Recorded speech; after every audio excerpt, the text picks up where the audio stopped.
दिया गया और साथ ही अपनी स्कूल शिक्षा पूरी करने के लिए कई सारे अकादमिक पुरस्कार भी दिए गए और सांभर तंत्रिकी स्कूल में उन्हें 1200 विद्यार्थी और 35 शिक्षकों के साथ प्रवेश दिया गया।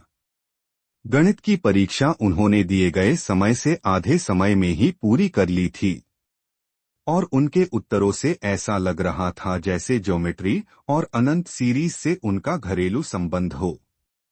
रामानुजन ने 1902 में घनाकार समीकरणों को आसानी से हल करने के उपाय भी बताए और बाद में क्वार्टिक को हल करने की अपनी विधि बनाने में लग गए। उसी साल उन्होंने जाना कि क्विंटिक को रेडिकल्स की सहायता से हल नहीं किया जा सकता। सन 1905 में श्रीनिवास रामानुजन मद्रास विश्वविद्यालय की प्रवेश परीक्षा में सम्मिलित हुए, परंतु गणित को छोड़कर शेष सभी विषयों में वे अनुत्तीर्ण हो गए। कुछ समय बाद 1906 एवं 1907 में रामानुजन ने फिर से 12वीं कक्षा की प्राइवेट परीक्षा दी और अनुत्तीर्ण हो गए। रामानुजन 12वीं में 2 बार फेल हुए थे और इससे पहले उन्होंने मैट्रिक की परीक्षा पहले दर्जे से पास की थी। जिस गवर्नमेंट कॉलेज में पढ़ते हुए वे 2 बार फेल हुए, बाद में उस कॉलेज का नाम बदलकर उनके नाम पर ही रखा गया।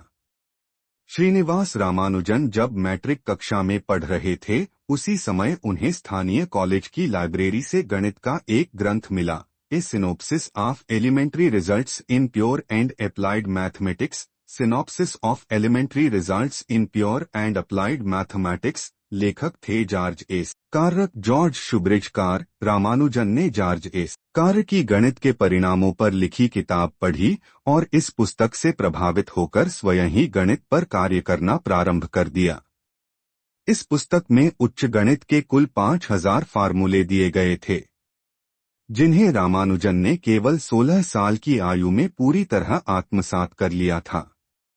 1904 में हायर सेकेंडरी स्कूल से जब रामानुजन ग्रेजुएट हुए तो गणित में उनके अतुल्य योगदान के लिए उन्हें स्कूल के हेडमास्टर कृष्णास्वामी अय्यर द्वारा उन्हें के रंगनाथ राव पुरस्कार दिया गया, जिसमें रामानुजन को एक होनहार और बुद्धिमान विद्यार्थी बताया गया था।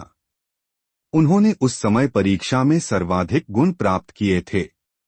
इसे देखते हुए गवर्नमेंट आर्ट कॉलेज कुंभ